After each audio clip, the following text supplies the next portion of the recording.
Philippe, welcome to the Finite podcast. Hi, Jodie. Thanks a lot for inviting me. It's great to have you here today. I'm really excited about this episode. I say this on every single episode, but this one in particular, because we get this topic come up all the time in Finite. We have a Finite Slack channel where our community hangs out and asks for peer support and questions and posts their events and stuff. And one of the main questions that gets asked is, has anyone tried this tool? Does anyone have recommendations for CRMs? Does anyone use tools for ABM? Everything. And so we're finally covering it with you today, Philippe. So thank you so much for helping us. Put it all into place. Topic.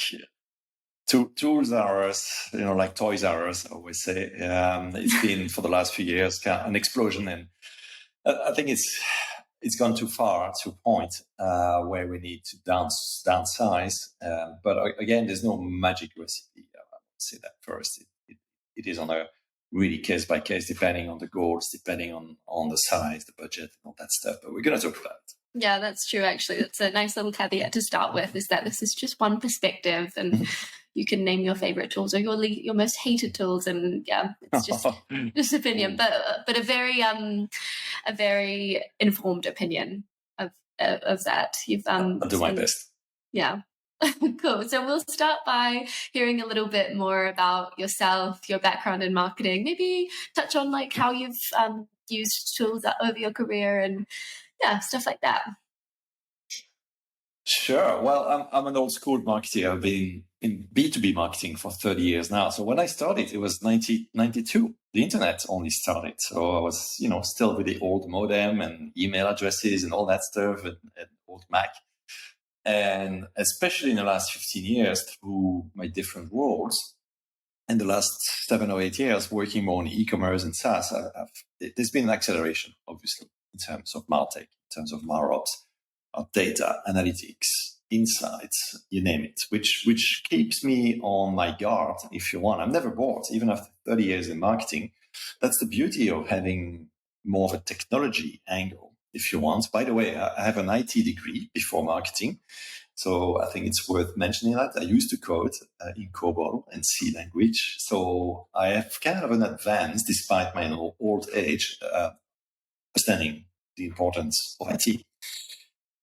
And it's quite funny, it's kind of back to the future, that in the last 5-8 years, especially, you've seen a really exponential acceleration of tools. And in my roles, driving teams, having a data scientist, having a MarOps person, I think are some of the two most important assets, or people, I should say. Because I always say, you have 4 pillars. You have strategy, technology, processes, and people. The most difficult by far is always people, having the right people, hiring them, recruiting, training, you name it. The tools is actually the easy bit. And the strategy also, once you've got it, the processes and the tools are kind of falling into place. But if you don't have the people to augment the tools, even if it's vice versa, actually, tools are there to enable, to accelerate, to augment human intelligence, sometimes to replace human stupidity, as I say, HS. I think it's really key. Yeah. Awesome. And can you tell us a bit about your role now and your team structure and how you manage your people now? Sure. So as Chief Marketing Officer at Tyke, we are Series B scale-up, about 140 people. So marketing teams about 1,000 people. And since I joined as the first CMO 2.5 years ago, we've seen a fair share of tools, suppliers. I get bombarded every single day as a CMO by these vendors. And of course, we sell at Tyke, we sell tools. So I'm both on the client and supplier side of the tech of the tools. We have an API management platform, which has different tools.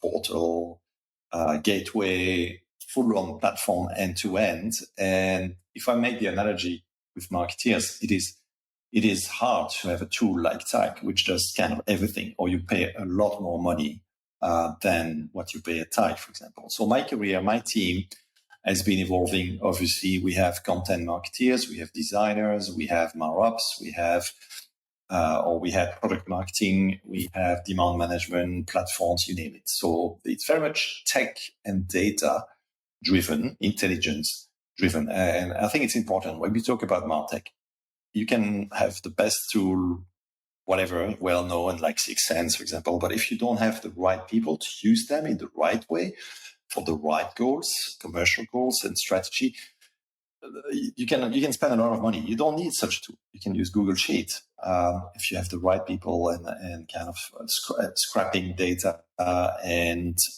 improving on processes. You don't need expensive tools. So I've worked and transformed teams, sales, marketing teams. Of course, you have sales ops, you have marketing ops, you have rev ops. Having that alignment across teams, in my experience, is the hardest. Again, I come back to people. The tools will not fix your people problems or your process problems. It will accelerate, it will make you more productive, but that's not going to be enough. Awesome. So people-led, people need to use the tools. We're not up to the automated side of things where the tools are using themselves. So you mentioned strategy as well. How important is strategy before you onboard your tools? How important is it to lead your MarTech stack through your strategy? And do you do that at Tyke yourself? We do our best, for sure. You need your customer insights, your research, market, competitive research, you name it, to define your value proposition, to define your marketing and content strategy.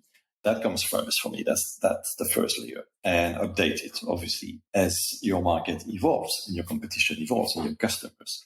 So obviously, tools can help you gather insights, especially now with AI. Obviously, you can go much faster. So that's the first layer. The second layer, really, for me, is about tools and data, actually. And I put them together because tools without data are just empty shells, are just vessels, just drifting on the sea. If you want the data and the content is the fuel to your boat, to your vessel, to your rocket ship, whatever you call it, the tools. And usually, I would say for a scale-up, a proper MarTech stack would be somewhere between 3 and 6 to 8 tools.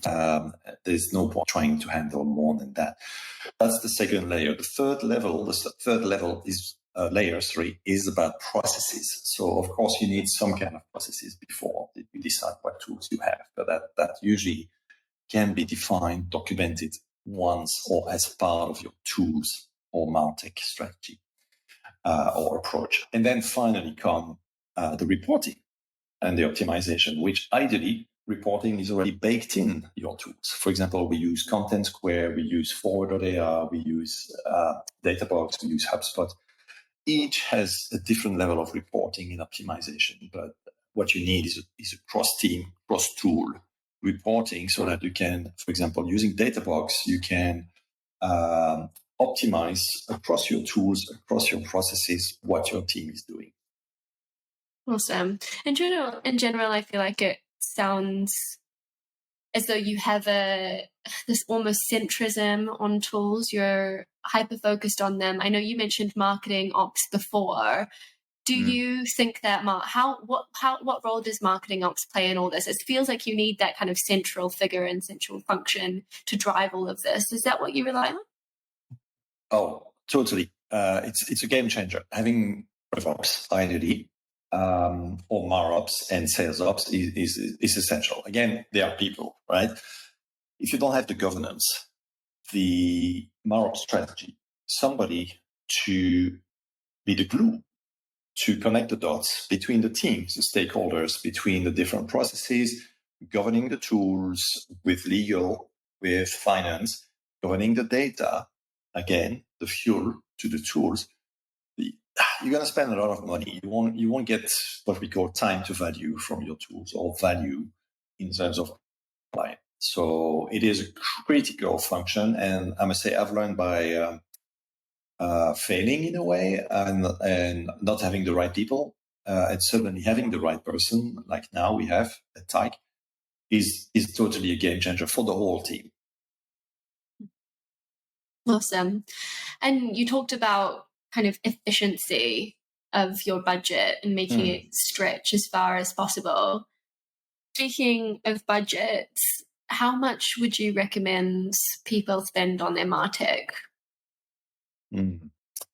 Well, I can quote benchmarks. For example, HubSpot's latest market research report is called Inbound, I believe, quotes 15%. I think it's 14% spent on tech, on MarTech. And you've got next to it, you have 45%, I think, paid in campaigns. You have about 30% on people, whether it's in-house or freelance. So you're looking at tool budget about half of the people budget, if you want, which seems like a lot. Of course, it's an average, right? It's a benchmark, depending on the sector you're in. If you're B2B or B2C, if you are fully SaaS, or if you're sales-led growth, if you PLG, product-led growth, of course, you'll have differences. But that would be a rough figure, if you want. I would personally look at spending more on content development and production, which of course can include tools, than on tools themselves. So I would keep your budget to 15%, the marketing budget. I mean, everything together, including people, obviously. So that's a grand maximum. But you could start with as little as 5%. There's loads of free MarTech tools that can, if you start up, that can really help you. Cool. I was actually about to ask you that. I was going to say, if we're looking at 15% of the budget and you're a startup and you have a small budget, what do you think are those key fundamental tools that every marketer should have in their back pocket? I actually saw a LinkedIn post a few days ago. I forgot the name. Who basically listed that. Maybe we can share it after the podcast. I'll send it to you.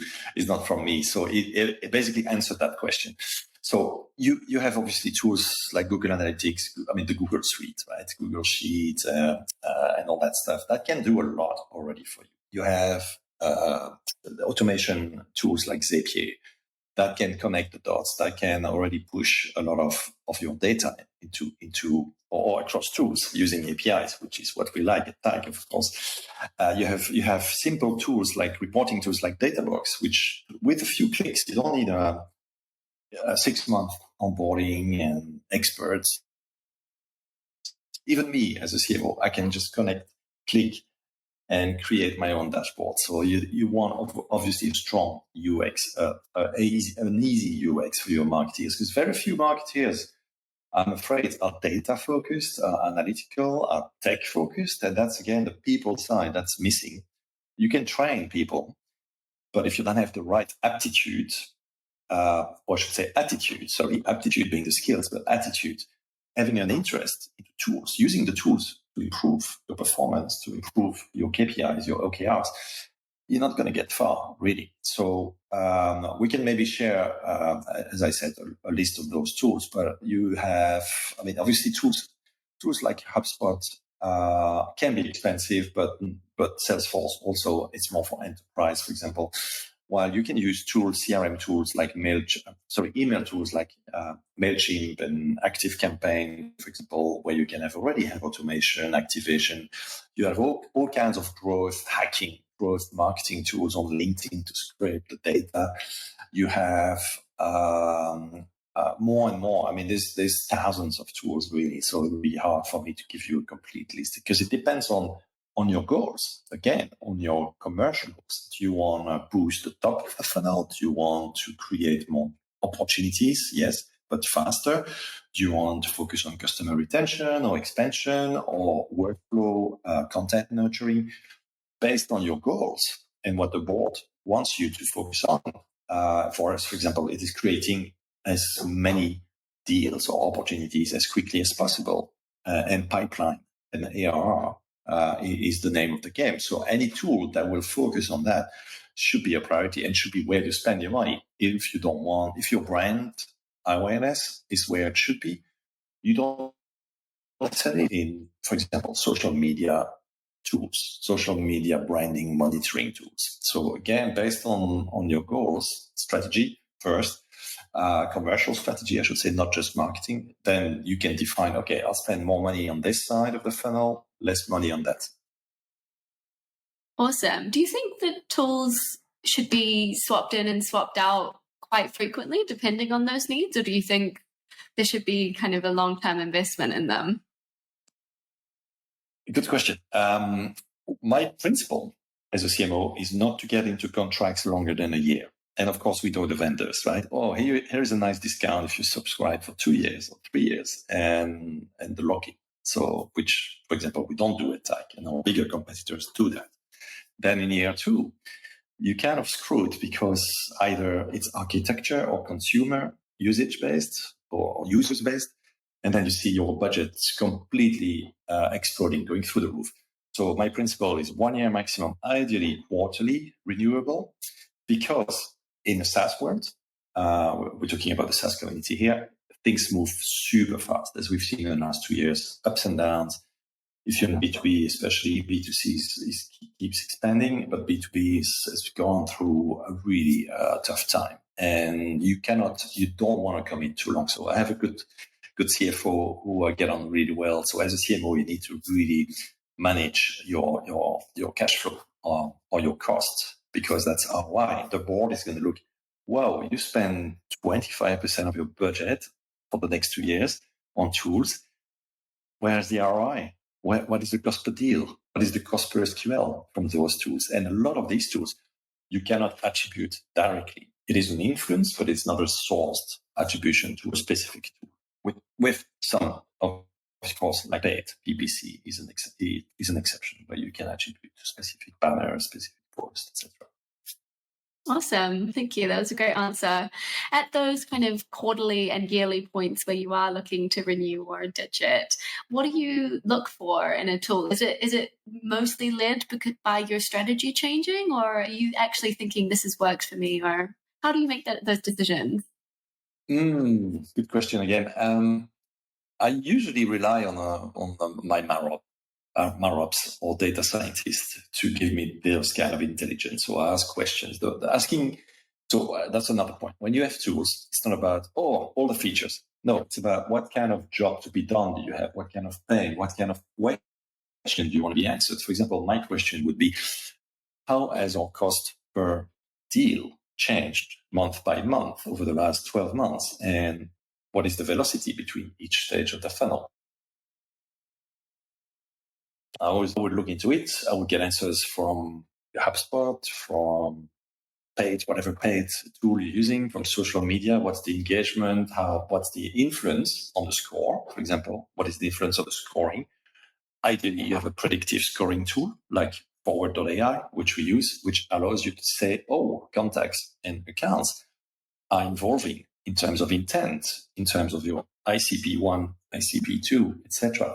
So I would look at that ideally on a monthly basis, but it takes usually 3, 4, sometimes 6 months. Our buyer journey can be 6 months or 12 months if you sell to enterprise, for example. So it takes time for marketing and MarTech to gather the data in a statistically relevant, significant level before you can take such decisions. So on data, my principle is my decisions should be 70% based data and tools, and 30% based on intuition, which of course I gained through 30 years. That's the advantage of being older. But it depends. Obviously, it depends. So I'm not sure I answered completely your question, but that will be my. No, definitely. You gave us a great idea of your thought process behind it. So perfect. Good. I just want to jump back a bit. I thought of something ages ago and then it slipped my mind. We were talking about the fundamental tools that every marketer kind of needs when they're just starting. And it sounded like you would piece together a lot of different tools from different places. Instead of a big CRM that does everything, you would get MailChimp or an email database or something like that. Is that kind of what you would expect to see as a business scales? Because we've got a lot of listeners in that kind of scale up growth phase. Would they start to kind of amalgamate their tools, and would they platformatize them, or how do you think that MarTech adoption should shift as you grow and as your budgets grow, of course? Sure. Well, I would say that the foundation of with a startup or scale up or an enterprise for sure, but definitely let's look at startup and scale up should be a CRM. If you can integrate it with your marketing automation, for example, HubSpot does both. Content management system. I'm a big fan of HubSpot. I don't have any commission. Again, can be done all in one. But you might have to use, for example, a combination of HubSpot and WordPress. And then email marketing, which usually is a separate tool. So having the CRM, marketing automation, content management system, and email marketing platform like MailChimp or SendGrid, that's the foundation. As you move on into scale up and of course enterprise, you want also to look at other tools like social media management or monitoring, Hootsuite, Buffer, even HubSpot. Analytics and business intelligence, BI, for example, BigQuery or Tableau. As you go to enterprise, SEO, also search engine optimization, SEMrush, Ahrefs, for example, are essential at every stage of the journey, or I should say every stage of the growth of a company. Then, as you grow, you become more ABM, events driven, as in physical events, sponsored or own events. You want to go deeper into revenue attribution, and then you need more sophisticated tools for customer data across journey, across unifying the data across all your tools. So what we call a CDP, a customer data platform. So as you become enterprise, as you grow to a big scale up, let's say Series C, Series D, you want to make sure you have the right ABM platform because you need to be account based. You are most likely looking at enterprises in terms of sophisticated account with a difficult buying journey. You want to have a really good webinar, virtual event platform. For example, of course, we have Zoom and GoToWebinar, but you have other platforms too, which allow you to go further.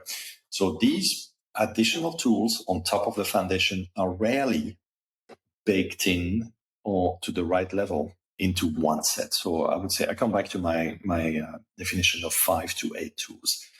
If you're really small startup, you're probably okay with CRM, email, and maybe some automation, but then you move into that level of sophistication because also, just to finish my point, as you grow, you need to increase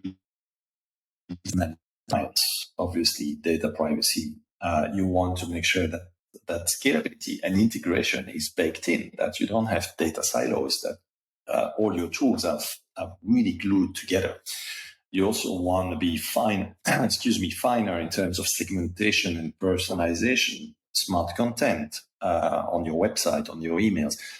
That requires additional tools. I mentioned Content Square, for example, combined with HubSpot, for example, or Foleon is another one, Foleon, which allows you to really be clever in terms of showing the right content at the right stage to the right people. And that you cannot do with just a CRM, for example. Okay, perfect. So as we said at the start, you've kind of taken a typical B2B SaaS growth trajectory and used that strategy that would be baked into that growth strategy to define your tools. So yeah, it really is commercially driven. Totally. And also compliance. Let's not forget compliance and financially driven. So, for example, we are ISO compliant. We, of course, GDPR. And if you only, let's say, selling to the US, you don't have to respect such big rules as in the EU, for example. And now, of course, UK is different from EU. So compliance will also drive your procurement and data privacy, data management aspects. On top of that, you have AI and machine learning now, which allow you to save money, let's say, or save time, but also create a new level of insights, which you might not get easily from, let's say, cheaper tools. I mean, when I say cheap tool, is anything below 5K. Yeah. Expensive tool for me is anything above 20,000. And it can go up to 100,000. So I would be super careful of of going too fast into these expensive tools because usually they're not needed. But let's say SEO is very, very important. It's inbound, and we invest, for example, in an enterprise grade tool because it is critical for our pipeline. A lot of our pipeline is generated through SEO techniques, and we face a lot of competition there. So it justifies spending, for example, 40K, 50K a year on one tool. Awesome. So there are external factors at play, competitors, technological advancements, everything. Yeah, That kind of made me think of a new question about distinguishing fads from necessities. There are, like you said at the start, there are hundreds and hundreds of MarTechs out there at the moment. How do we know that these are real? These are what you need, rather than trial and error? Well, I would say if you can get a trial, that's a good way to definitely look at it. So get like a point of a proof of concept, and we do that for customers, for example. So you have the trial, and then you can do a proof of concept where you can exactly do that, assess the value and the time to value of such a tool.